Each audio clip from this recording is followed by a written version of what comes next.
How you guys doing? Coming back at you with another lens review. Today we are looking at the Super Takumar 55mm f2.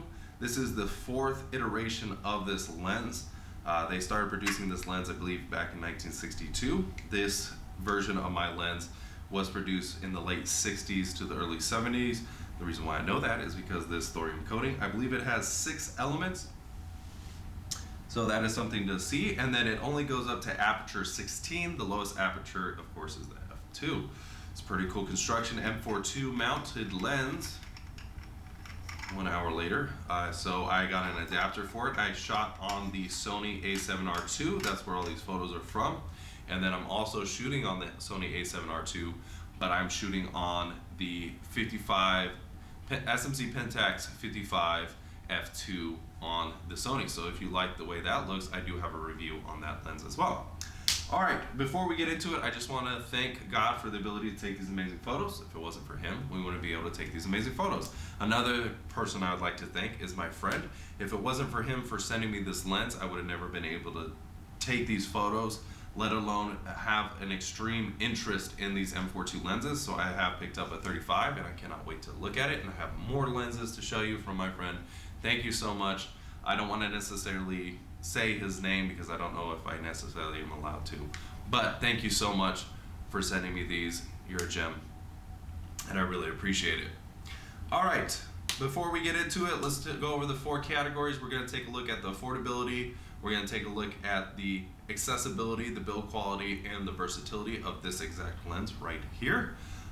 First off, we're talking about the affordability. So for the affordability, I gave it an 8. The reason why I gave it an 8 is because you can pick up this lens, usually connected to a pretty nice vintage camera, for around $30 to $60, which is super nice. Individually, again, 30 to 60. If you want to pay super expensive amount of money, you can pay over 100 for it. But typically, you can spend around $30. And for a full frame, 55mm super fast lens, which is an f2, which is fast, you can pick it up for less than $30. That's insane. That's amazing.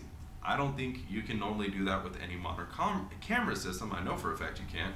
But for that price, for the value you're getting, that is definitely an 8. It's an extremely good lens, extremely good value, extremely good glass, and that is why I'm going into the next category. Next category is accessibility. This is going to be a 9. So altogether, the lens is this big with an adapter. Of course, take off that, boom. It is about the same size as my modern 50mm on my Sony. It's probably the same size as my 12 to 60 on my Lumix. And then taken apart when you have it on the Pentax KP, it is absolutely minuscule. So for street photography, it is absolutely useful. It is especially useful if you're just going out and about. It's not going to weigh a ton. It's not going to put a ton on your camera body. It is extremely easy to use. The throw focus is super easy to use. Aperture controls are super easy to use. It is not auto aperture. It is not auto focus. So that is one thing you have to think about.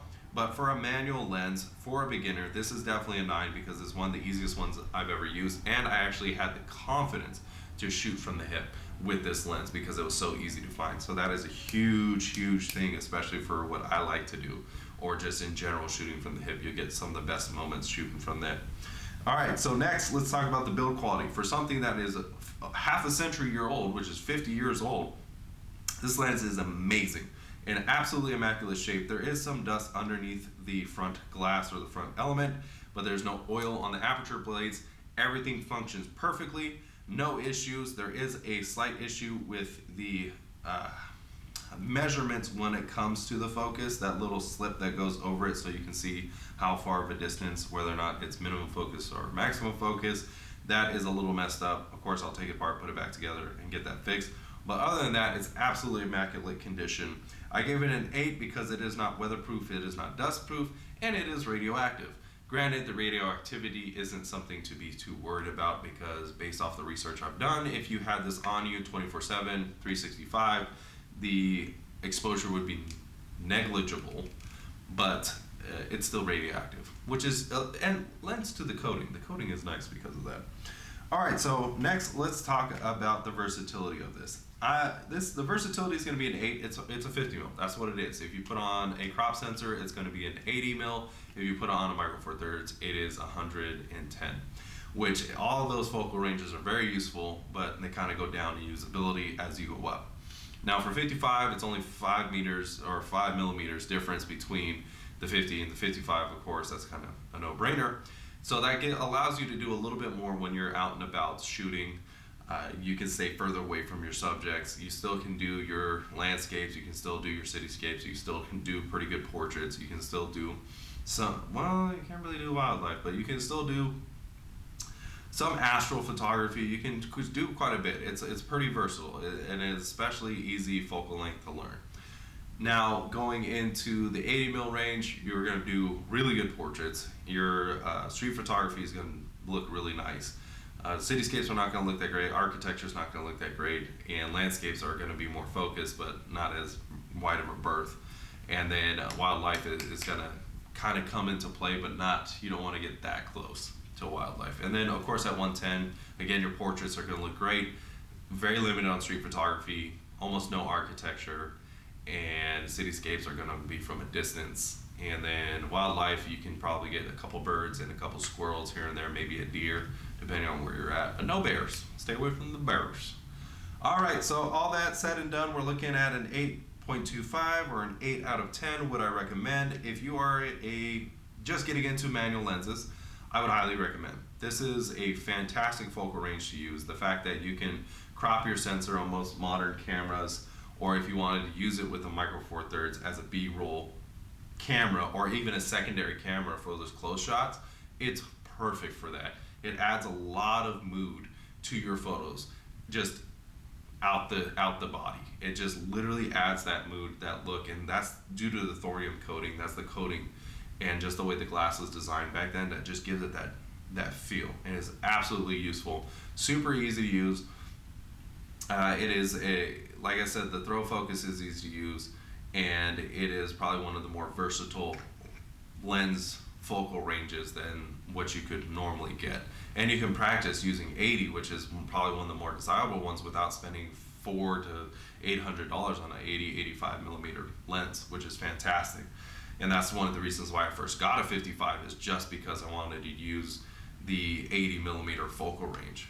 Okay, so next we're talking about whether or not you are a pro or a prosumer at photography, whether or not you should put this in your kit. Like I just said, the mood that you get from it, especially if you're doing videography or you just really like some more vintage style photography, which is getting really popular as of late, this is going to give you that straight out of the camera. You don't have to do a lot of post-processing. It's just going to look great right off the bat. You don't really have to put in a lot of effort to get that really visceral photography feel. You don't have to shoot film. You just have to have one of these lenses. This is where it's at. I get film has its quirks about it, but we have a lot of good post-processing, and the cameras can make that look and feel just straight from the body. But I just really felt in tune with my pictures while I was using this lens, and I felt really comfortable shooting from the hip, which is something that is a technique that is super useful, but I haven't felt comfortable enough with any of the lenses I've used so far to start shooting from the hip. But this lens definitely lent to that, and it allowed me to do that very comfortably. So 100% I recommend it for 30 bucks. Why not? It's a fantastic lens. It's super compact. I would take that on the road any day over a $800 or $400 55 lens or 85 lens. 100% I would take that. All right, well, that is it. Thank you guys very much. It's been super rainy as of late, so I haven't been able to shoot a lot of content, but hopefully I can shoot a lot more repair content because I have a little time to slow down. And then also, thank you guys for engaging. I love the comments. I love the tips. I love hearing your guys' stories about using these lenses.